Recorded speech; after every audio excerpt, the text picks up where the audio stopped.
Very good morning. How are you all? See the topic which is interested for all the aspirant which is who pursuing UPSC, Union Public Service Commission, Civil Service in Indian Democracy. ಈ ಚಾಪ್ಟರಲ್ಲಿ ನೀವು you P S C ಅಲ್ಲದೆ ಒಬ್ಬ civil servant ಆದ ಮೇಲೆ ಏನೇನು ಕರ್ತವ್ಯಗಳಿರ್ತದೆ, ಯಾವ ಥರ ಅದನ್ನು ಪರ್ಸ್ಯೂ ಮಾಡಬೇಕಾಗಿರ್ತದೆ, ಕ್ವಾಲಿಟಿ ಏನು, for what reason and evolution ಹೇಗಾಯಿತು ಅನ್ನೋದ್ರ ಬಗ್ಗೆ ನೋಡ್ತೀರಾ. ಆ್ಯಂಡ್ ಮೇಯ್ನಾಗಿ ಮೇನ್ಸಲ್ಲಿ ಯು ಪಿ ಎಸ್ ಸಿ ಮೇನ್ಸಲ್ಲಿ ಅಟ್ಲೀಸ್ಟ್ 2 ಇಯರ್ಸಿಗೆ ಒಂದ್ಸಾದರೂ ಇದ್ರ ಬಗ್ಗೆ ಒಂದು ಕ್ವಶನ್ ಬರ್ಬೋದು, ಡೈರೆಕ್ಟ್ಲಿ ಅಥವಾ ಇಂಡೈರೆಕ್ಟ್ಲಿ. ಅಂದರೆ ಒಂದು ಸ್ಪೆಸಿಫಿಕ್ ಟರ್ಮಿನಾಲಜಿ, ಈಗ ಸಿ ಆರ್ ಪಿ ಎಫ್ ಮತ್ತು ಐ ಪಿ ಎಸ್ಸು, ಇಲ್ಲ ಐ ಎ ಎಸ್ ಮತ್ತು ಐ ಪಿ ಎಸ್ಸಿನ ಟಗನ್ ವಾರು, ರ್ಯಾಂಕಿಂಗ್ ಸಿಸ್ಟಮ್ಮು, ಈ ಥರಗಳಲ್ಲಿ ಕ್ವಶನ್ ಬರ್ಬೋದು. ಸೊ ನನ್ನ ನೋಟ್ಸು ಕಾಂಪ್ರಹೆನ್ಸಿವ್ ಆಗಿದೆ. You will see in the future also. Okay, ಈಗ first of all civil service in Indian democracy. We know that as president of United States of America Abraham Lincoln ಏನು ಹೇಳಿದ್ದಾರೆ, we the people, by the people, for the people. ಹೌದಾ? ಅಂದರೆ ಏನು, democratic ಸೆನ್ಸನ್ನು ಕೊಟ್ಟಿದ್ದಾರೆ. And India is known for longest democracy. ಹೌದಾ? Return constitution and longest democracy. History of evolution ನೋಡ್ಕೊ ಬನ್ನಿ. ನಮ್ಮ ಪ್ರಿಯಾಂಬಲ್ನಲ್ಲಿ ಏನಿದೆ, we the people of India having ಕಾನ್ಮನಿ to regard to constitute secular democratic republic to secure all the citizen of India. ಅದರಲ್ಲಿ democratic ಸೆನ್ಸನ್ನು ಎತ್ತಿ ಹಿಡಿಯಲಾಗಿದೆ. ಹೌದಾ? ದ ಕೋರ್ ಪ್ರಿನ್ಸಿಪಲ್ನಲ್ಲಿ. And Gandhian philosophy, decentralisation governance, public participation, trusteeship, individual participation ಎಲ್ಲ ಇದೆ. ಇದೆಲ್ಲ ಏನು ಸೆನ್ಸ್ ತೋರಿಸ್ತದೆ? ಗಾಂಧಿ ಈಗ D P S P, director principal of state ಪಾಲಿಸಿಯಲ್ಲಿ 3 ವಿಧ. ಹೌದಾ? ಆ 3 ವಿಧದಲ್ಲಿ ಗಾಂಧಿಯನ್ ಪ್ರಿನ್ಸಿಪಲ್ ಕೂಡ ಒಂದು, ಸೋಷಲಿಸ್ಟಿಕ್, ಲಿಬರಲ್ ಆ್ಯಂಡ್ ಗಾಂಧಿಯನ್. ಹೌದಾ? So we bound with the democracy. ಈಗ ಒಂದು ಕೋರ್ ಪ್ರಿನ್ಸಿಪಲ್ ಆ್ಯಕ್ಟಿವಿಟಿ ನೋಡಿ. ಕಾನ್ಸ್ಟಿಟ್ಯೂಷನ್ ಇಂಡಿಯಾ ಅಥವಾ our constitution making law depend on 3 wing. One judiciary, another one is legislator, another one is executive. ಹೌದಾ? Who comes here? ಎಕ್ಸಿಕ್ಯೂಷನಾ? And executive is the civil servant. ಗೊತ್ತಾಯಿತು? Evolution ಪ್ರಕಾರ ಈಗ making and what panorama of that particular topic ಅಂತ. ಈಗ making of civil servant ಅಥವಾ civil service ಯಾವ ಥರ ನಮ್ಮ ಇಂಡಿಯಾಗೆ ಬಂತು? ಮೊದಲಿಕ ಬ್ರಿಟಿಷ್ ಕಾಲದಲ್ಲಿ ಸ್ಟಾರ್ಟ್ ಆಗಿದ್ದೆ, ಬ್ರಿಟಿಷ್ ಕಾಲದಲ್ಲಿ ಮೆಕಾಲೆ ರಿಪೋರ್ಟ್ ಅಂತ ಹೇಳ್ತಾರೆ ಅದನ್ನು. 1864 ಮೆಕಾಲೆ ರಿಪೋರ್ಟ್ ಏನು ಮಾಡ್ತು, ಸಿವಿಲ್ ಸರ್ವಿಸ್ ಅಂತ ಮಾಡಬೇಕು ಇಂಡಿಯಾದವರೆಗೂ ಕೂಡ. ಯಾಕೆ? ಬ್ರಿಟಿಷರ ಆಡಳಿತ ಇತ್ತಲ್ಲ ನಮ್ಮಲ್ಲಿ. ಲಂಡನ್ನಲ್ಲಿ ಮಾತ್ರ ಮಾಡ್ತಾಯಿದ್ರು. ನಾವೆಲ್ಲ ಲಂಡನ್ಗೆ ಹೋಗಬೇಕು ಅಂತ ಅವ್ರು ಹೇಳಿದ್ರು. ಆಗ ಹೋಗ್ಲಿಕ್ಕೆ ಆಗ್ತಿರಲಿಲ್ಲ. ಆಮೇಲೆ 1922 ಇಂಡಿಯಾದಲ್ಲೂ ಮಾಡುವ, ಲಂಡನ್ನಲ್ಲೂ ಮಾಡುವ ಅಂತ ಅಂದರು ಎಕ್ಸಾಮನ್ನು, ಸಿವಿಲ್ ಸರ್ವಿಸ್ ಎಕ್ಸಾಮನ್ನು. ಗೊತ್ತಾಯ್ತಾ? ಆಗ ಇಂಪೀರಿಯಲ್ ಗೌರ್ಮೆಂಟ್ ಅಂದರೆ ಬ್ರಿಟಿಷ್ ಗೌರ್ಮೆಂಟು. ಆಗ ಇಂಡಿಯಾದಲ್ಲೂ ಮಾಡುವ ಅಂತ ಹೇಳಿ ಆದಮೇಲೆ ಫಸ್ಟ್ ಇಂಡಿಯನ್ ಸಿವಿಲ್ ಸರ್ವೆಂಟ್ ಅಥವಾ ಇಂಡಿಯಾ ಆಫ್ಟರ್ ಇಂಡಿಪೆಂಡೆನ್ಸ್ ಎಲ್ಲ ಹೇಳ್ತಿದ್ರು. ಹಿಂದೆ ಬ್ರಿಟಿಷರ ಸತ್ಯೇಂದ್ರನಾಥ್ ಟಾಗೂರ್ ಅಂತ, ಅವ್ರು ಯಾರು ಗೊತ್ತಾ? ರವೀಂದ್ರನಾಥ್ ಟಾಗೂರ್ ಅವರ ಸಹೋದರ, ಅಂದರೆ ಬ್ರದರ್ ಆಫ್ ರವೀಂದ್ರನಾಥ್ ಟಾಗೂರು.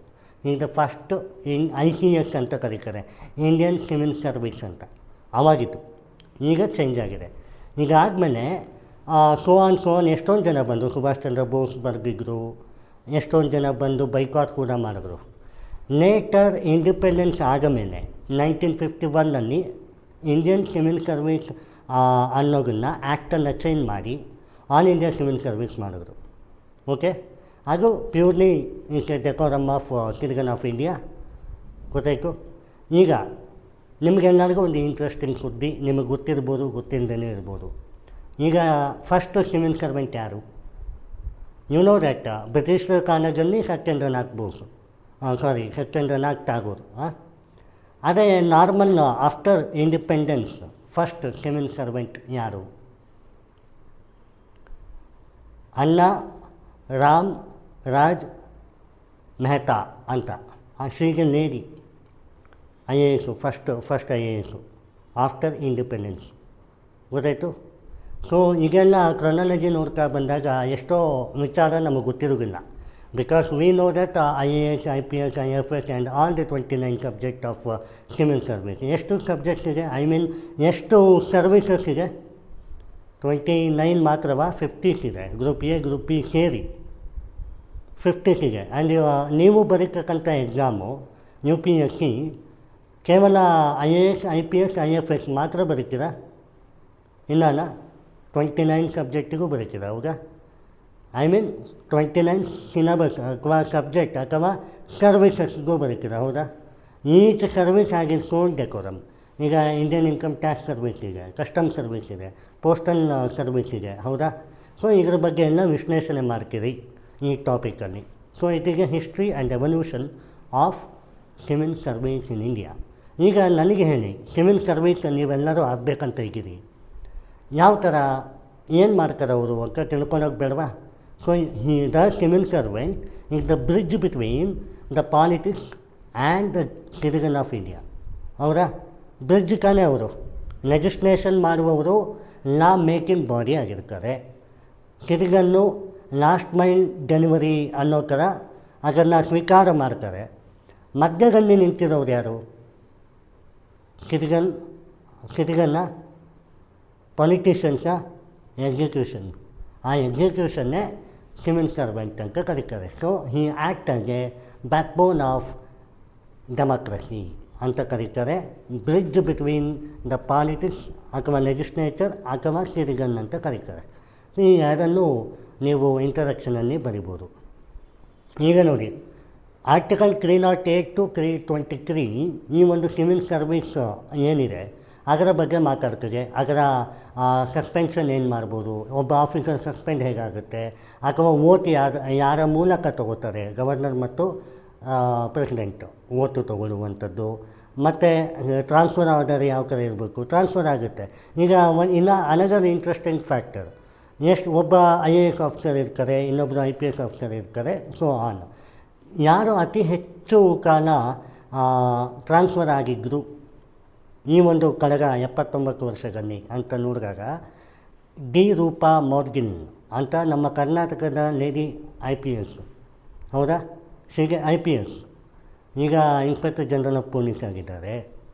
20 ಇಯರ್ಸಲ್ಲಿ 43 ಸಲ ಟ್ರಾನ್ಸ್ಫರ್ ಆಗಿದೆ. ಅಶೋಕ್ ಕಾಮ್ಟಾ ಆ್ಯಂಡ್ ಅಶೋಕ್ ಮೆಹ್ತಾ ಇಬ್ಬರು ಇದ್ದಾರೆ. ಅವರು 32 ಸಲ ಟ್ರಾನ್ಸ್ಫರ್ ಆಗಿದೆ. IAS officer, Haryana cadre. ಗೊತ್ತಾಯಿತು? So transfer is not a backbone but a neck. It is an allied activity.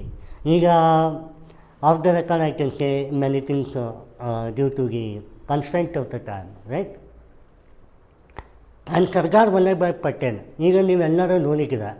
IPSನ ಟ್ರೈನಿಂಗಿಗೆ ಹೋಗುವವರು ಸರ್ದಾರ್ ವಲ್ಲಭಭಾಯ್ ಪಟೇಲ್ ಅನ್ನುವಂಥ ಒಂದು IPS ಟ್ರೈನಿಂಗ್ ಹೈದರಾಬಾದಲ್ಲಿಗೆ ಅಲ್ಲಿಗೆ ಹೋಗ್ತಾರೆ.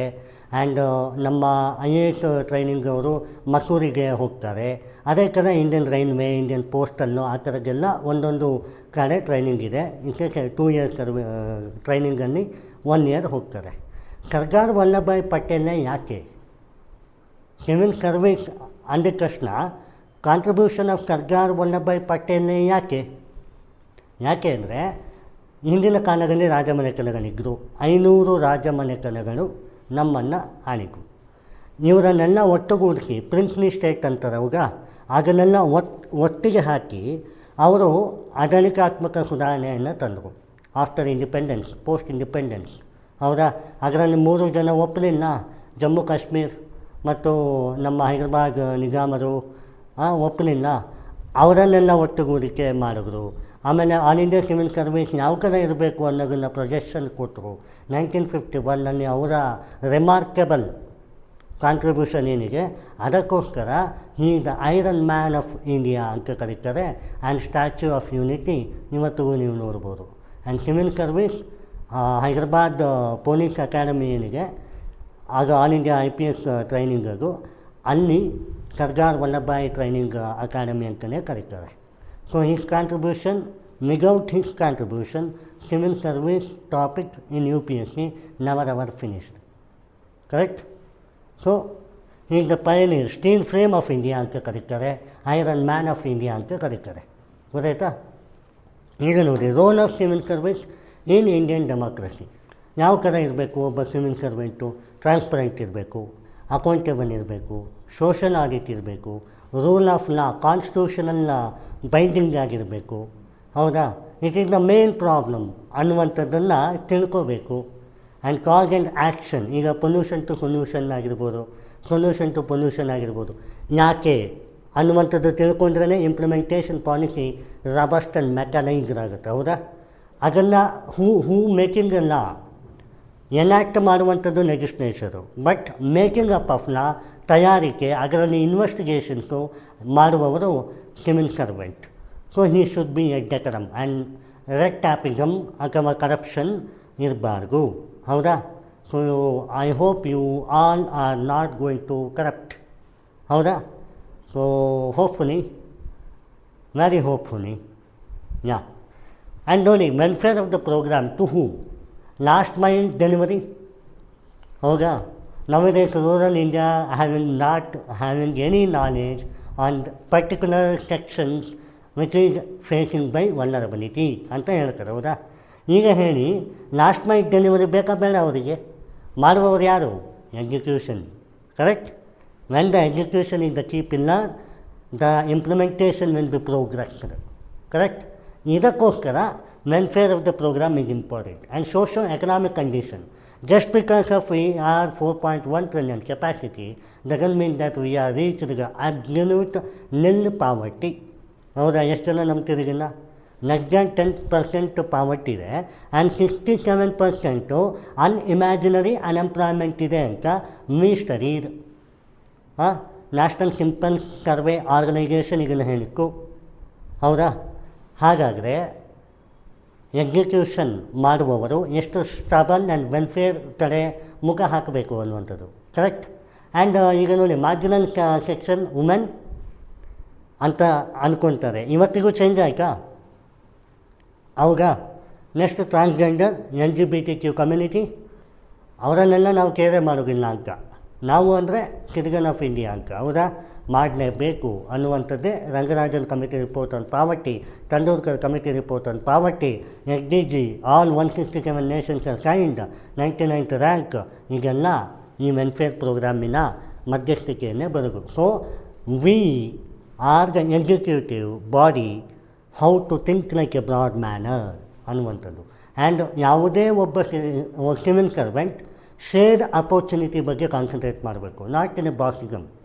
ದ ಗುಡ್ ಲೀಡರ್ ಈಗ ನೆವರ್ ಎವರ್ ಬಾಸ್ ಆಗಿರಲಿಕ್ಕೆ ರೆಡಿ ಆಗಿರೋದಿಲ್ಲ ಅಂತ. ಹೌದಾ? ಈಗ ನೋಡಿ, ಕ್ವಿಕ್ ಆ್ಯಂಡ್ ಕೋಆರ್ಡಿನೇಟಿಂಗ್ ರೆಸ್ಪಾನ್ಸ್ ಯಾವ ಥರ? Officers higher authority, officers lower authority should be match in a particular schemes. ಹೌದಾ? ಒಂದು ವಿಷಯದ ಬಗ್ಗೆ ಮಾತಾಡಿದ್ರೆ ಆ ವಿಚಾರವನ್ನು ಲಾಸ್ಟ್ ಕೊನೆಯವರೆಗೆ ರೀಚ್ ಮಾಡಬೇಕು. ಎಲ್ಲರಿಗೂ ಸಬ್ಕಾ ಸಾಥ್ ಸಬ್ಕಾ ವಿಕಾಸ್, ಒನ್ ನೇಷನ್ ಒನ್ ಫ್ಯಾಮಿಲಿ, ವಸುದೈವ ಕುಟುಂಬಕಂ ಆಗಬೇಕು ಅಂದರೆ ದ ಬ್ರಾಡ್ ಐಡಿಯಾಲಜಿ ಇರಬೇಕು, ಕ್ವಿಕ್ ರೆಸ್ಪಾನ್ಸ್ ಫೋರ್ಸ್ ಇರಬೇಕು. ಯಾವುದೇ ಪ್ರಾಬ್ಲಮ್ ಬಂದರೂ ಸೊಲ್ಯೂಷನ್ ಕೊಡುವ ರೇಂಜಲ್ಲಿ ಇರಬೇಕು. So that's why we should not, an executive body should not pollute. They only finding out the solution. Right? This is what the reason. And advise the political leadership. ಈಗ ನೋಡಿ, ಪಾಲಿಟಿಕ್ಸಿಗೆ education ಉಂಟಾ? Education ಬರೆದು ಈಗ UPSCಗೆ ನೀವು civil service exam ಬರೀತೀರಿ. Politician ಆಗಬೇಕು ಅಂತಂದರೆ ಯಾವುದಾದ್ರೂ ಎಕ್ಸಾಮ್ ಬರೀತೀರಾ? Many in India early 1960s many are illiterate ಅಂತ ನಿಮಗೆ ಗೊತ್ತಿರ್ತದೆ, ನೀವು ನೋಡಿದ್ದೀರಿ. Just because of they are illiterate they are not having knowledge ಅನ್ನೋದು ಅಲ್ಲ. They are absolutely commandable in the knowledge ಅಥವಾ ಎಕ್ಸ್ಪೀರಿಯೆನ್ಸ್, ದ ಪ್ರೊಫೆಷನಲ್ ಎಕ್ಸ್ಪೀರಿಯೆನ್ಸ್ ಇರ್ತದೆ. ನಾಲೆಜ್, ಕ್ರಿಯೇಟಿವಿಟಿ, ಇನೋವೇಷನ್ ಅಂತ ನೀವು ಸ್ಟಡಿ ಮಾಡಿದ್ದೀರಿ. ಈಗ at least you people are executive body are commandable in education, right? So ನೀವು ಎಷ್ಟು ಸ್ಟಬಲ್ ಇರಬೇಕಾಗಾದ್ರೆ ಒಂದು ಇಂಪ್ಲಿಮೆಂಟೇಷನ್ ಮಾಡಲಿಕ್ಕೆ. That's why you are writing the introduction, conclusion, body, challenges, solution, recommendation, statistic, facts and diagrammatical representation, public speeches, course. ಹೌದಾ? ಒಂದು ವಿಚಾರದ ಬಗ್ಗೆ ಎಷ್ಟು ವಿಶ್ಲೇಷಣೆ ಮಾಡ್ತೀರಿ ಅಂತ. ಯಾವುದೇ ಸರ್ವಿಸ್ ಅಲೋಕೇಶನ್ ಆದರೂ ನೀವು ಅದರಲ್ಲಿ ಇಮಿಡಿಯೇಟ್ಲಿ ನಿಮಗೇನು ಹೊಣಿಕೆಗೆ ಆ್ಯಂಡ್ ಹೋಗಾದ್ಮೇಲೆ ಅದನ್ನು ಯಾವ ರೀತಿ ಟೇಕ್ ಓವರ್ ಮಾಡ್ತೀರಿ ಅನ್ನುವಂಥದ್ದೇ ಎಕ್ಸಿಕ್ಯೂಷನ್ನಿನ ಮಹತ್ವ. ಹೌದಾ? That's Y NITI Aayog, second administrative reform ಅವರೆಲ್ಲ ರಬಸ್ಟ್ ಮೆಕ್ಯಾನಿಸಮ್ ಕೊಟ್ಟಿದ್ದಾರೆ. I mean tell you in a briefly. And you know that constitution provisions ನೋಡಿ, the doctrine of the pleasure with respect to president and governor, ಅವರ ಓಟಿನಿಂದ ನಾವು execution ಮಾಡ್ತೀವಿ ಅಂತ. ಅಂದರೆ ಈಗ IAS IPS ಯಾರಾಗಿರ್ತಾರೆ, ಫೈನಲ್ ಡೇ ಸೆರೆಮನಿ ಪ್ರೆಸಿಡೆಂಟ್ಗಳು ಓಟ್ ತಗೋತಾರೆ. ಅರ್ಥ ಆಯಿತು? And all India civil service creation, article 321, article 315 to 23 public service commission, Karnataka, Goa ಆ ಥರ state PCU. Article 309 regular recruitment and service condition ಅಂತ ಕರೀತಾರೆ. ಈ ಇಷ್ಟು ಆರ್ಟಿಕಲನ್ನು ನೀವು ತಲೆಗೆ ಹಾಕಿಕೊಳ್ಬೇಕು. ಇಂಟ್ರಡಕ್ಷನ್ ಬರಿಬೋದು ಇದರಲ್ಲಿ. Either you can start with the Sardar Vallabhbhai Patel, either you can start with the democratic concern and constitutional mechanism also. And I proudly say that my father is also a civil servant and his distinguished decorum is absolutely commendable. Many of the fathers are civil servants, right? So how proud you are that you also pursuing in the same way in the future. Role model ಆಗಿರ್ತಾರಲ್ಲ ನಿಮ್ಮ parents, correct? Yeah. I began my notes in a simulated way. In UPSC, the design of question is absolutely practical. That's why I made my notes in an absolute sense of practicality. Importance of civil service in India is a bridge between the state and center. Hoda, all India civil servant, IAS, IPS, and it is also a bridge between the political party and the citizen, right? ಏನು problem ಬರ್ತದೆ, maintain the law and order ಸರಿ ಇರೋದಿಲ್ಲ, corruption ಇರ್ತದೆ, ರೆಕ್ಟಾಪಿಸಮ್, last mite delivery ಇರೋದಿಲ್ಲ. ಹೌದು? Correct. And politicization of civil service. You know that.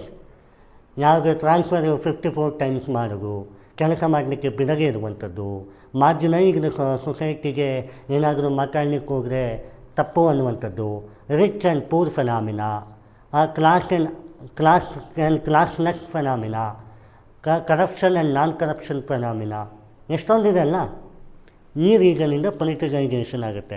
ನಾನೇನು ಮಾಡಿದ್ದೀನಿ, ಏನದು ಏನು ಮಾಡಬೇಕು ಒಂದೇ ಲೈನನ್ನು ಕೊಟ್ಟಿದ್ದೀನಿ. ಅರ್ಥ ಆಯ್ತಾ? ಆ್ಯಂಡ್ ಇಲ್ಲಿ ನೋಡಿ, ಸಿವಿಲ್ ಸರ್ವಿಸ್ ಇನ್ ಇಂಡಿಯಾ, ಈಗ ಸ್ಟೀಲ್ ಫ್ರೇಮ್ ಅದು ನಿಮಗೆ ಗೊತ್ತು, ಈಗ ಬ್ರಿಡ್ಜ್ ಅದು ಗೊತ್ತು, ಕೋಆರ್ಡಿನೇಷನ್ ಪ್ಲ್ಯಾಟ್ಫಾರ್ಮ್ ಗೊತ್ತು. ಇನ್ನೇನು ನಾನು ವರ್ಡ್ಸ್ ಹಾಕಿದ್ದೀನಿ, that's a most important word ಅಂತ ತಿಳ್ಕೊಂಬಿಡಿ. ಬಿಕಾಸ್ ನಾರ್ಮಲ್ ಟೆಂಡೆನ್ಸಿಯಲ್ಲಿ you are not going to pursue this kind of work. ಹೌದಾ? UPSC ಎಕ್ಸಾಮಲ್ಲಿ ಏನಾಗುತ್ತೆ, you have to write in 7 minutes. ವರ್ಡ್ಸ್ಗಳು ತಲೆಗೆ ಬರೋದಿಲ್ಲ ಅಂತ ಮೇನ್ಸ್ ಬರೆಯುವಾಗ. ಅದಕ್ಕಾಗಿ ಆ ವರ್ಡ್ಸನ್ನು ನೀವು ರಿಪೀಟೆಡ್ಲಿ ನಿಮ್ಮ ಮನಸ್ಸಿಗೆ ಹಾಕ್ಕೋತಾ ಇರಬೇಕು. ಆವಾಗ ಮಾತ್ರ it will be boon in that particular time. ಹೌದಾ? ಆ್ಯಂಡ್ ನೋಡಿ, police reform. So police reform ಅಂತ ಏನಿದೆ, ಏನಿದು?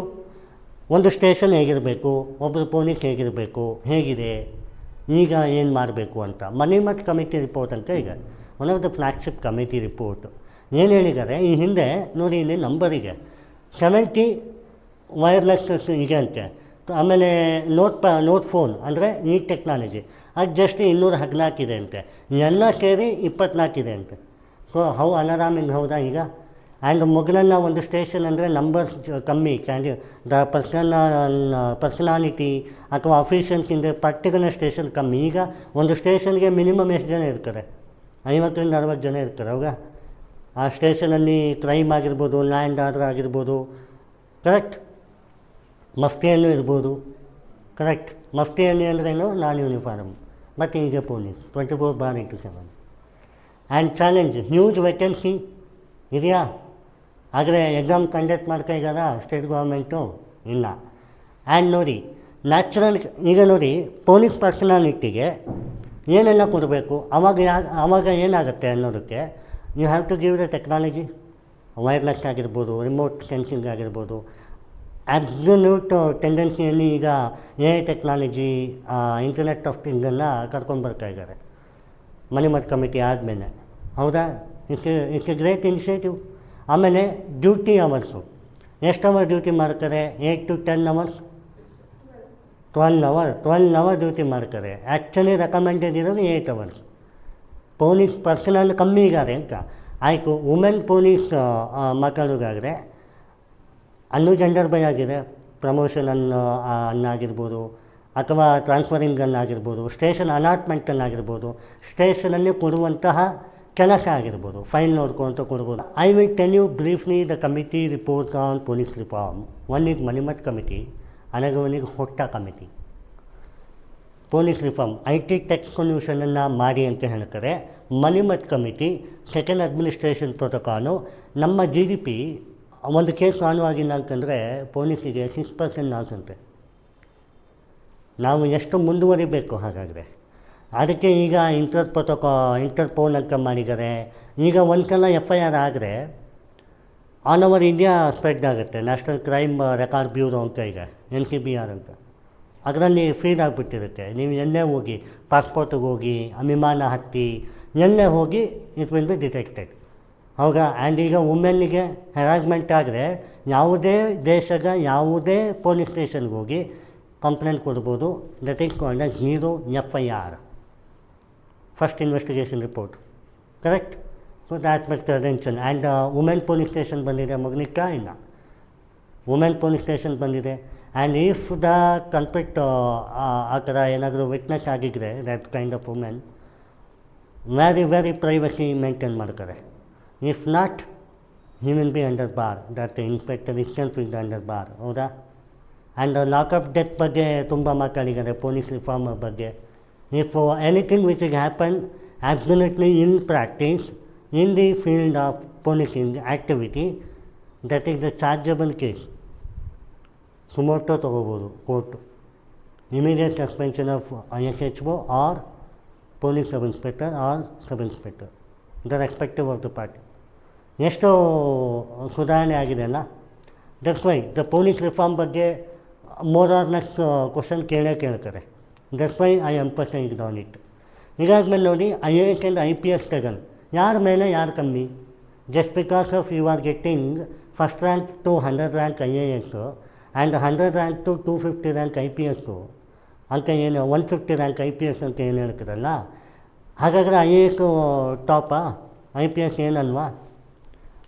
ಆಯಾಯ ಫೀಲ್ಡ್ ಆಫ್ ಇಂಟ್ರೆಸ್ಟಿಗೆ IASಗೆ ಬ್ರಾಡರ್ ಡೈಮೆನ್ಷನ್ಸ್, IPSಗೆ limited dimensions because of the policing instance. ಹೌದಾ? ಬಟ್ ಕ್ರೆಡೆನ್ಷಿಯಲ್ ನೋಡೋದಾದರೆ ಆಲ್ ಆರ್ ಈಕ್ವಲ್. ಏನು ಆ ಒಂದು ಫೀಲ್ಡ್ ಡೈಮೆನ್ಷನ್ಗೆ ಹೋಗುತ್ತೆ ಅದು. ಅದರಲ್ಲಿ ಯಾವ ಥರ ಚಾಲೆಂಜಸ್ ಅಂತೆ. ಈಗ ಇದಕ್ಕೆ ಬೆಸ್ಟ್ ಎಕ್ಸಾಂಪಲ್ ನಮ್ಮ ಕರ್ನಾಟಕದ we been seen IPS Roopa D ಮೋರ್ಗಿನ್ ಮತ್ತು IAS ರೋಹಿಣಿ ಸಿಂಧೂರಿ. ಹೌದಾ? ಅವರ ಜಗಳ ಕಿಪಾನ್ ಇನ್ ನ್ಯೂಸ್ ಅಲ್ಲ? It's a questionable in the media instance. That's why I emphasised. Cabinet secretary ಬಂದು ಅದನ್ನು ಸರಿಪಡಿಸುವ ಮಟ್ಟಕ್ಕೆ ಬಂದಿತ್ತು last year or day after last year. And ನೋಡಿ, ಈಗ role of IPS to CRPF. ಏನಿದು CRPF? Central armed reserve police force. ಅವ್ರು ಯಾರು? CRPFಗೇನೆ ಎಕ್ಸಾಮ್ ಬರೆದು ಬಂದಿರ್ತಾರೆ. They are very specialised in the combat operation. ಹೌದಾ? Combat operation correct. And IPS ಈಗ ರೆಗ್ಯುಲರ್ ಟ್ರೈನಿ UPSC ಥ್ರೂ ಬಂದಿರ್ತಾರೆ. ಎಕ್ಸ್ಪೀರಿಯೆನ್ಸ್ ಕಮ್ಮಿ ಇರ್ತದಾ? IPSಗೆ ಕಾಂಬ್ಯಾಕ್ಟ್ ಆಪರೇಷನ್ನು ಟ್ರೈನಿಂಗ್ ಬಿಟ್ಟರೆ ನಾರ್ಮಲಾಗಿ ಮಾಡ್ತಾರಾ? SP DIG IG ಮಾಡ್ತಾರೆ, ಕೆಲವೊಬ್ರು ಮಾಡ್ತಾರೆ, ಕೆಲವೊಬ್ರು ಮಾಡೋದಿಲ್ಲ. ಹೌದಾ? ಬಟ್ CRPF ಹಾಗೆ ಇಲ್ಲಲ್ಲ. On the field of battalion, on the field of operation, who is the top, who is the lac ಅಂತ ಎಷ್ಟೋ ಟ್ಯಾಗಲ್ ಬರ್ತದೆ. ಬಿಕಾಸ್ CRPFನ ಹೆಡ್ IPS ಆಗಿರ್ತಾರೆ, ಕಮಾಂಡಬಲ್ ಪೊಸಿಷನಲ್ಲಿ ಇರ್ತಾರೆ. ಬಟ್ ಅವ್ರಿಗೆ ಟ್ರೈನಿಂಗ್ ಅಥವಾ ಟ್ಯಾಕ್ಟಿಕಲ್ ಮೆಕ್ಯಾನಿಸಮ್ ಬರೋದಿಲ್ಲ. ಅಂಥ ಕೇಸಲ್ಲಿ ನಾಲೆಜು ಗ್ರೇಟಾ, ಎಕ್ಸ್ಪೀರಿಯನ್ಸ್ ಗ್ರೇಟಾ ಅಂತ ಕರೀತಾರೆ. That is why this question is there. ಯಾಕೆ ಹೇಳಿ? ಅವ್ರಿಗೆ ಗೊತ್ತಿರೋದಿಲ್ಲ ಆ್ಯಕ್ಚುಯಲ್ ರಿಯಾಲಿಟಿ, ಟೆಕ್ನಾಲಜಿ ಗೊತ್ತಿರ್ತದೆ ಅಥವಾ ಟೆಕ್ನಿಕಲ್ ಎಕ್ಸ್ಪರ್ಟೈಸ್ ಗೊತ್ತಿರ್ತದೆ. ಅಡ್ಮಿನಿಸ್ಟ್ರೇಷನ್ ಪ್ರೋಟೋಕಾಲ್ ಗೊತ್ತಿರೋದಿಲ್ಲ. ಹೌದಾ? That's why good governance is the combination of administration, technology divide by management, right? That's why. And bureaucratic hurdle, one is red tapism ಅಥವಾ corruption, political nexus, and individual participation lagging, lack of skill, lack of training, administration loophole, and mechanised achievements ಇಲ್ಲದೇ ಇರುವಂಥದ್ದು bureaucratic rate. And chief defence staff, very sad that our first chief defence staff ಹೆಲಿಕಾಪ್ಟ್ರಲ್ಲಿ ಆಕ್ಸಿಡೆಂಟ್ಸನ್ ಆಯಿತು, ಬಿಪಿನ್ ರಾವತ್. ಹೌದಾ? One of the great man of India. ಹೌದಾ? ಈಗ chief defence staff ಯಾಕೆ? ಈ ಕ್ವಶನ್ ಪ್ರಿಲಿಮ್ಸ್ಗೆ ಮೇನ್ಸ್ಗೂ ಇರ್ತದೆ. ಯಾಕೆ ಅಂತಂದರೆ ನಮ್ಮ ಭೂಸೇನೆ, ವಾಯುಸೇನೆ, ಜಲಸೇನೆ ಇದೆ. ಈ ಮೂರಕ್ಕೂ ಕೋಆರ್ಡಿನೇಷನ್ ಮಾಡಲಿಕ್ಕೆ ಚೀಫ್ ಆಫ್ ಡಿಫೆನ್ಸ್ ಸ್ಟಾಫ್ ಅಂತ ಕರೀತಾರೆ. ಹೌದಾ? ಆದರೆ ಇವರು ಕಮಾಂಡ್ ಮಾಡೋದಿಲ್ಲ, ಅಡ್ವೈಸ್ ಮಾಡ್ತಾರೆ. ಕರೆಕ್ಟ್? ಅಡ್ವೈಸರಿ ಬಾಡಿ ಆಗಿರ್ತಾರೆ. Who is an experienced candidate ಇರ್ತಾರೆ. After retirement of that superior general ಅಥವಾ ಮಾರ್ಷಲ್, ಫೀಲ್ಡ್ ಮಾರ್ಷಲ್ ಆ ಥರದ್ದು great reputation. First C D S ಯಾರು? ಬಿಪಿನ್ ರಾವತ್ ಆಗಿದ್ದವರು. ಈಗ ನೋಡಿ, ಗ್ರೇಟ್ ಕೋಆರ್ಡಿನೇಷನ್, 3 ಫ್ಯೂಯಲ್ ಕಮಾಂಡಿಂಗ್ ಇನಿಕ್ವೇಟ್ ಮೈಲ್ಸ್ಟೋನ್ ಅಂತಾರೆ. 3 ಸರ್ವಿಸಸ್ 7 ಕಮಾಂಡಿಂಗ್ಸ್ ಅಂತ ಲಾಂಗ್ ರನ್. ಆದರೆ ಇಂಟಿಗ್ರೇಷನ್ ಪಾಸಿಬಿಲಿಟಿ ಮಾಡಬೇಕು ಅಂತಂದರೆ ನಿಮಗೆ ಎಲ್ಲ ಫೀಲ್ಡಲ್ಲೂ ಆಪರೇಷನ್ ಗೊತ್ತಿರಬೇಕಾ? ಭೂಸೇನೆ, ಜಲಸೇನೆ, ವಾಯುಸೇನೆ ಅಷ್ಟಕ್ಕೂ ಗೊತ್ತಿರಬೇಕಾ? ಅಂಥ ಪರ್ಸನಾಲಿಟಿನ ಹಾಕಿರಬೇಕು. That is also called as coordination between the administration ಅಂತ. ಹೌದಾ? It's purely a military term, serious. And ನೋಡಿ, RTA 205 ಪ್ರಿಗಮ್ ರಿಫಾರ್ಮ್ ಅಂದ್ರೇನು? ಪ್ರಿಗನ್ ರಿಫಾರ್ಮು ಜೈಲಿನ ಕೈದಿಗಳ ರಿಫಾರ್ಮ್. ನಿಮಗೆ ಗೊತ್ತು, ವಿಗೌಟ್ ಎನಿ ಕಸ್ಟೋಡಿಯಲ್ ವೈಲೆನ್ಸ್ ಆಗಬಾರ್ದು, ಜುಡಿಷಿಯಲ್ ವೈಲೆನ್ಸ್ ಆಗಿರಬಾರ್ದು. ಆ ವ್ಯಕ್ತಿಯ ಕನ್ನಡಕ್ಕೆ ಮೇಲೇನು ಬಿಡುವ ಕರಗ ಪ್ರೆಸಿಡೆಂಟಿಗೂ ಗವರ್ನರ್ಗೂ ಒಂದು ಅವಕಾಶ ಇದೆ. ಹೌದಾ? ಜಸ್ಟ್ ಬಿಕಾಸ್ ಆಫ್ ಹೀಗೆ prisoner doesn't mean that he is not having article 21 and article 19 and article 22. ಹೌದಾ? ಈ ಒಂದು prison reform, prison is the state subject. Correct? Reform ಮಾಡಲಿಕ್ಕೂ ಒಂದು ಕಮಿಟಿ ಇತ್ತು. ಅದೆಲ್ಲ ಬರ್ತದೆ. It's more or less on administration and dealings and delegation of execution. So you can read it. ಈಗ vision 2040 ಅಂತ, ಅದು ಕರ್ಮಯೋಗಿ ಅಂತ ಕರೀತಾರೆ. ಸಿವಿಲ್ ಸರ್ವೆಂಟಿಗೆ Karmayogi. Are you a Karmayogi? Are you a Karmayogi? Yes, you people have to become the Karmayogi because you are serving the nations. You are a civil servant. ಹೌದಾ? Just because of you are an IAS or IPS and IFS, you are the Karma Yogi, and that is the name which is emphasized on the Karma Yogi. ಹೌದಾ? 2047 ಯಾಕೆ? 100 years of independence. Correct? ಈ ಟೈಮಲ್ಲಿ becoming the development of nation, tech development, modernise bureaucracy, emphasis strategic policy ಅಂತ ಎಷ್ಟೋ ಈ ಪೇಪರ್ಗಳನ್ನು. ಈಗ ನಿಮಗೆ ಗೊತ್ತು, ಈ ಡಿಜಿಟಲ್ ಬಂದಾದಮೇಲೆ ಮರ ಕಡಿಯುವಂಥದ್ದು ಕಮ್ಮಿ ಆಯಿತು. ಹೌದಾ? ಎಲ್ಲಿವರೆಗೂ ಅಂತೀರಾ? People are reading optionals in the technology, not even writing A single page. Correct? ಹಾಗೆ ನೋಡಿ, ಫೀಚರ್ ನೋಡಿ, ಫೀಚರ್ ತುಂಬ ಚೆನ್ನಾಗಿದೆ. Emerging the soft technology and marginalise the large scale in infrastructure and technological dividend ಇರೋದನ್ನ ಅಪ್ಗ್ರೇಡೇಷನ್ ಮಾಡಲಿಕ್ಕೆ ಈ ಒಂದು vision 2047 ಕರ್ಮಯೋಗಿ ಅನ್ನುವ ಸ್ಕೀಮ್ ಪ್ರಕಾರ ಮಾಡ್ತಾರೆ. Purely for civil service in India. Civil service ಅಂದರೆ ಏನು? I emphasise. ಇದು ನಾನು ನಿಮಗೆ lieutenant governors union of India, I emphasise in union and States. ಹೌದಾ? ಕರೆಕ್ಟ್? ಈ ಒಂದು ಇಷ್ಟೆಲ್ಲ ವಿಚಾರಗಳಿಗೆಲ್ಲ, ಈ ಇಷ್ಟೆಲ್ಲ ವಿಚಾರಗಳು ನಿಮಗೆ ಒಂದೊಂದು ಥೀಮ್ ಆಗಿ ಕೊಡ್ತಾರೆ ಎಕ್ಸಾಮಲ್ಲಿ. So you have to coordinate all the facts and then you have to write. ಅರ್ಥ ಆಯ್ತಾ? ಈಗ ನೋಡಿ, ಫ್ರಮ್ 1886 to ಅಪ್ ಟು ನಾವು ಏನೇನು ಕಮಿಷನ್ಸ್ ಬಂದಿದೆ ಅನ್ನುವಂಥದ್ದನ್ನು ಲಿಸ್ಟ್ ಮಾಡಿದ್ದೀನಿ. ಇದನ್ನು ನೀವು ಪಾಯಿಂಟರ್ ಆಗಿ ಯೂಸ್ ಮಾಡ್ಬೋದು. Challenges, solution, anything which is a beautification use ಮಾಡ್ಬೋದು.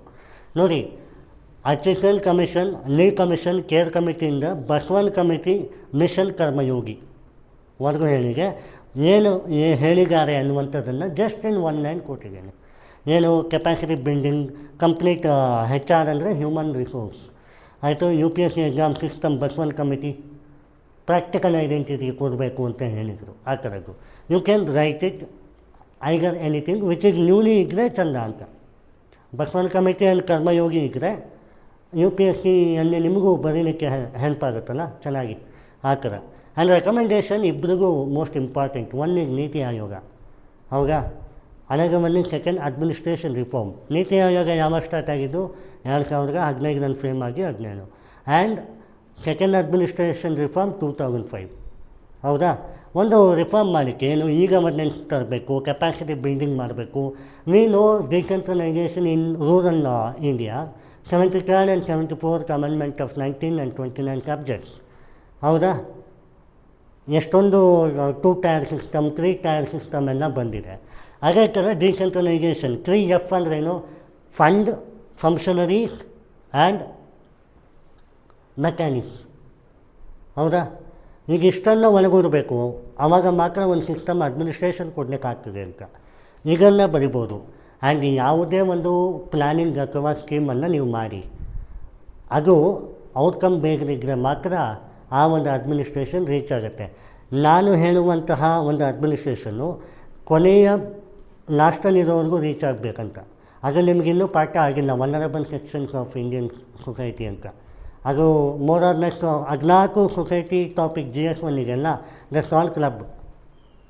ಅದನ್ನು ಮಾಡಬೇಕು, welfare scheme. And second administration reform ನೋಡಿ ಏನು ಹೇಳ್ತಾರೆ ಇದರಲ್ಲೂ ಕೂಡ ಪರ್ಫಾರ್ಮೆನ್ಸ್ ಮ್ಯಾನೇಜ್ಮೆಂಟ್, ಈ ಗವರ್ನೆನ್ಸ್, ಡಿಸೆಂಟ್ರಲೈಸೇಷನ್ ಬಗ್ಗೆ ಎತ್ತಿ ಹಿಡಿದಿದ್ದಾರೆ. ಸೊ ಯಾವುದೇ ಒಂದು ಸಿವಿಲ್ ಸರ್ವಿಸ್ ಟಾಪಿಕ್ ಇದ್ದರೆ ಇವೆರಡು ಹಾಕ್ಬೋದಾ? ಗೊತ್ತಾಯ್ತಾ? Next public speech. Sardar Vallabhbhai Patel ಅವರು ಏನು ಹೇಳಿದ್ದಾರೆ? Civil service are the steel frame of India. ಯಾಕೆ? ಕಬ್ಬಿಣ ಗಟ್ಟಿತನ ಇರಬೇಕು ಅವರಿಗೆ ಅನ್ನುವಂಥದ್ದು ಸ್ಟೀಲ್ ಫ್ರೇಮ್. ಅಷ್ಟು ಟ್ರಾನ್ಸ್ಪರೆಂಟ್ ಆ್ಯಂಡ್ ಅಕೌಂಟಬಿಲಿಟಿ ಇರಬೇಕಂತನಾ? ಹೌದಾ? Absolutely necessary which is emphasised by the Sardar Vallabhbhai Patel, ಹೌದಾ? And Jawaharlal Nehru a strong impartial and professional bureaucracy ಇರಬೇಕು. ಇಂಪಾರ್ಷಾಲಿಟಿ ಇರಬಾರ್ದು, ಪಾರ್ಷಾಲಿಟಿ ಇರಬಾರ್ದು. ಇಂಪಾರ್ಷಾಲಿಟಿ ಇರಬೇಕು, ಪಾರ್ಷಾಲಿಟಿ ಇರಬಾರ್ದು. ಟ್ರಾನ್ಸ್ಪರೆನ್ಸಿ ಇರಬೇಕು, ಕರಪ್ಟ್ ಇರಬಾರ್ದು. ಅಕೌಂಟೇಬಲ್ ಇರಬೇಕು, ಬೆಸ್ಟ್ ಪ್ರಾಕ್ಟೀಸ್ ತರಬೇಕು, ಹೌದಾ? And second administration reform the commission. The civil service should be A citizen centric. ನಿಮಗೇನು ಬೇಕಾದರೆ ಮಾತ್ರ ತಾನೇ ಅಡ್ಮಿನಿಸ್ಟ್ರೇಷನ್ನು. ಅರ್ಥ ಆಗ್ತಾ? ನಿಮಗೇನು ಬೇಕೋ ಅದನ್ನು ಕೊಟ್ಟರೆ ಅಡ್ಮಿನಿಸ್ಟ್ರೇಷನ್ನು. ಬೇಕಾದ್ದೆಲ್ಲ, it is not everyone's greed, it's everyone need. The need should be fulfilled in the way of welfare mechanism through the citizenship, ಹೌದಾ? And prime minister Narendra Modi, honourable prime minister Narendra Modi ಅವರು ಏನು ಹೇಳಿದ್ದಾರೆ? Architect of good governance ಅಂತ ಹೇಳಿದ್ದಾರೆ. ಯಾಕೆ? So you people have to think over the execution in what way it is better, ಹೌದಾ? ನೀವೆಲ್ಲ ಸೆಕ್ರೆಟರಿಯೇಟ್ಗಳಾಗುವವರು various domain of field of study ಮಾಡಿಕೊಂಡು ನೀವು ಒಂದು ಸ್ಕೀಮನ್ನು ಇಂಪ್ಲಿಮೆಂಟ್ ಮಾಡ್ಬೋದು ಅಂತ ಕೊಡ್ತೀರ. ಅದನ್ನು ಲಾ ಎನ್ಯಾಕ್ಟ್ ಮಾಡಿಬಿಟ್ಟು ಎಕ್ಸಿಕ್ಯೂಷನ್ಗೆ ತರ್ತಾರೆ, ಹೌದಾ? ಆ ಎಕ್ಸಿಕ್ಯೂಷನ್ಗೆ ತಂದಾದ ಮೇಲೂ ಕೂಡ ನಿಮ್ಮದೇ ಕರ್ತವ್ಯ ಇರ್ತದೆ ರೀಚ್ ಮಾಡಿಸೋದು, ಹೌದಾ? ಸೊ ಹೌ ಇಂಪಾರ್ಟೆಂಟ್ ಇದೆ ಇದು. ಮಿಷನ್ ಕರ್ಮಯೋಗಿ 2020 ಬಗ್ಗೆ ಬ್ರೀಫಾಗಿ ಹೇಳಿದೆ. Promote lateral entry, ethics and integrity ನಿಮಗಿದೆಯಾ ಅಂತ ಕೇಳುವವರು ಇದ್ದಾರೆ ಆಫೀಸರ್ಸಿಗೆ, ಹೌದಾ? ಅದನ್ನೆಲ್ಲ ಚೇಂಜ್ ಮಾಡಬೇಕು. ಆ್ಯಂಡ್ ನೋಡಿ, ethics and integrity, transparency, social audit, accountability and self dignity, citizen centric, ಇಷ್ಟು ವರ್ಡ್ಸನ್ನು ಕೀಪ್ ಆನ್ ಮೈಂಡಿಗೆ ಹಾಕಿ. ಯಾಕೆ ಅಂದರೆ ನೀವು ಈ ಎಕ್ಸಾಮಿಗೆ ಮಾತ್ರ ಅಲ್ಲ ಓದೋದು, ಆ್ಯಸ್ ಎ ಸಿವಿಲ್ ಸರ್ವೆಂಟ್ ನೀವು ಮಾಡುವ ಕರ್ತವ್ಯಗಳು, ಹೌದಾ? ಈ governance initiative 2015 onwards digital India ಬಂದಿದೆ. ಅದರ ಮೂಲಕ ಹೇಗೆ ಮೆಕ್ಯಾನಿಸಮ್ ತರ್ಬೋದು? ತಂದಿಗೆ ಅಲ್ಲ, ಈ ಅಗ್ರಿಕಲ್ಚರಲ್ಲಿ ತಂದಿಗೆ, ಫೋನ್ಪೇ, ಗೂಗಲ್ ಪೇ, ಎಷ್ಟೋ ಕಡೆ ಈ ಟೆಕ್ನಾಲಜಿ ಆಗಿದೆ, ಲ್ಯಾಪ್ಟಾಪ್ ಥ್ರೂ ಮೇಲ್ಸ್ ಎಷ್ಟೋ ಹೋಗುತ್ತೆ, ಈಗ ಹಾಗೂ ಕಾಗದ ವ್ಯವಹಾರಗಳು ಕಮ್ಮಿ. ಕರೆಕ್ಟಾ? ಕಾರ್ಪೊರೇಟ್ ಸಿಸ್ಟಮ್ ಬಂದಿದೆ. ಕೆಪಾಸಿಟಿ ಬಿಲ್ಡಿಂಗ್ ನೋಡಿ, ನೀವು ಟ್ರೈನಿಂಗ್ ತೊಗೊಳೋದು ಲಬಾಸ್ನಗಲ್ಲಿ, Lal Bahadur Shastri national academy. Who is the Lal Bahadur Shastri? Is the second prime minister of India. ಹೌದಾ? ಮಸೂರಿ ಲಾಲ್ ಬಹದ್ದೂರ್ ಶಾಸ್ತ್ರಿ ಅಕಾಡೆಮಿಯಲ್ಲಿ ನೀವು IAS ಟ್ರೈನಿಂಗ್ ತೊಗೋತೀರಿ. ಆ್ಯಂಡ್ ಸರ್ದಾರ್ ವಲ್ಲಭಾಯ್ ಪಟೇಲ್ ಅಕಾಡೆಮಿಯಲ್ಲಿ IPS ಟ್ರೈನಿಂಗ್ ತೊಗೋತೀರಿ. ಆದರೆ ಎಲ್ಲರೂ ಕೂಡ ಫಸ್ಟ್ ಇಯರು ಲಾಲ್ ಬಹದ್ದೂರ್ ಶಾಸ್ತ್ರಿ ಅಕಾಡೆಮಿಯಲ್ಲಿ ಮಸೂರಿಯಲ್ಲಿ ಟ್ರೈನಿಂಗ್ ತೊಗೋತೀರಿ. ಅದಾದಮೇಲೆ ಸೆಕೆಂಡ್ ಇಯರ್ ಇಂಡಿವಿಜುವಲ್ ಹೋಗ್ತೀರಿ. ಎಕ್ಸೆಪ್ಟ್ IAS ಬಿಟ್ಟು ಎಲ್ಲರೂ ಹೋಗ್ತಾರೆ ಬೇರೆ ಬೇರೆ ಇಂಡಿವಿಜುವಲ್. ಸರ್ದಾರ್ ವಲ್ಲಭಾಯ್ ಪಟೇಲ್ಗೆ IPS ಬಂದರೆ ಇನ್ನೊಬ್ಬರು ಇನ್ನೊಂದು ಕಡೆ ಹೋಗ್ತಾರೆ. IAS ಮಾತ್ರ ಅಲ್ಲೇ ಇರ್ತಾರೆ. ಗೊತ್ತಾಯ್ತಾ? ಆ್ಯಂಡ್ ಚಾಲೆಂಜಸ್ ನೋಡಿ, you know the better challenges than me. ಹೌದಾ? ಕೆಪಾಸಿಟಿ ಬಿಲ್ಡಿಂಗ್ ಇರೋದಿಲ್ಲ, ಕರಪ್ಷನ್ ಇರ್ತದೆ, ಸ್ಕಿಲ್ ಇರೋದಿಲ್ಲ, they don't know the implementation policy, political nexus ಇರ್ತದೆ, ಮೊನೋಪೋಲಿ ಇರ್ತದೆ, ಜೆಂಡರ್ ಇನ್ಇಕ್ವಾಲಿಟಿ ಇರ್ತದೆ, ಸುಮಾರು. ಕರೆಕ್ಟ್? ನಾನೊಂದು ಮಾತು ಹೇಳಿದೆ ಲಿಬರಲೈಜೇಷನಲ್ಲಿ, a government is the best which governs the least. ಈ ಪ್ರಿನ್ಸಿಪಲನ್ನು ಇವತ್ತು ಕೂಡ ಎತ್ತಿಡಿದ್ದಾರೆ. ಇಂಡಿಯನ್ ರೈಲ್ವೇಸ್ ಕೂಡ PPP ಮಾದರಿ ಆಗಬೇಕು ಅಂತ ಇದೆ. So a governance should be a good governance when it is governs the least ಅಂತ. ಹೌದಾ? ಈ ಥರ. And low public participation, gender social, urban and rural disparity. We know that urban bodies are very equipped but rural bodies are not. Many things happen in the tool of technology. ಹೌದಾ? Just in a technology, we are driving the force, we are driving an economy, we are driving an initiative. Correct? ನೋಡಿ, ಈಗ solution: modernise capacity, improve accountability, combat corruption. ವೆಸ್ಟರ್ ಬ್ರೌಸಿಂಗ್ act ಅಂತ ಬಂದಿದೆ ಒಂದು, and red tapism mitigation ಅಂತ ಬಂದಿದೆ, Lokayukta and Lok Adalat, non constitution bodies. ಹೌದು, ಈಗೆಲ್ಲ ಕರ್ಬ್ ಮಾಡ್ತಿದೆ ಕರಪ್ಷನನ್ನು. ನೋಡಿ, ಸಿವಿಲ್ ಸರ್ವೆಂಟ್ ಅಂತ ಯಾವಾಗ ತಲೆಗೆ ಹೋಗುತ್ತೆ ಆವಾಗ ಕರಪ್ಷನ್ ಮಾಡೋದಿಲ್ಲ. ಈಟಿಗೆ ಪ್ರೊಫೆಷನ್ ಅಂತ ತಲೆಗೆ ಹೋಗಬೇಕು. As a civil servant it is my profession ಅಂತ ಯಾವಾಗ ಬರ್ತದಲ್ಲ ಆವಾಗ a layman is equal to a civil servant. ಯಾವಾಗ no I know better than anybody, I am the boss ಅಂತ ಬರ್ತದೆ, ಅಷ್ಟ ದಿಗ್ಬಂಧನ ಅಲ್ಲಿ ಸ್ಟಾರ್ಟ್ ಆಗ್ತದೆ. Right? The way forward citizens in the full devolution of the power. ಯಾವ ಥರ? ಒಟ್ಟುಗಳನ್ನು ಹಾರಿಗಂಟ devolution ಅಂತ ಏನು ಹೇಳಿದೆ, ಅದು ಫ್ರೀಡಮ್ ಕೊಡಬೇಕಲ್ಲ. To analyse something we have to give the freedom, should not poke our ಅಗ್ನಿನೋಸ್ ಟು ಸಮಥಿಂಗ್ ಅಂತ. ಹೌದಾ? ಆ್ಯಂಡ್ ಮಾಡರ್ನೈಸ್ ಅಡ್ಮಿನಿಸ್ಟ್ರೇಷನ್ ಯಾವಾಗ ಬೇಕು? ಮಾಡರ್ನೈಸ್ ಅಂದ್ರೇನು? Equipment, with all equipment. We are giving accessories, we are giving technology. ಹೌದಾ? ಹಾಗೆ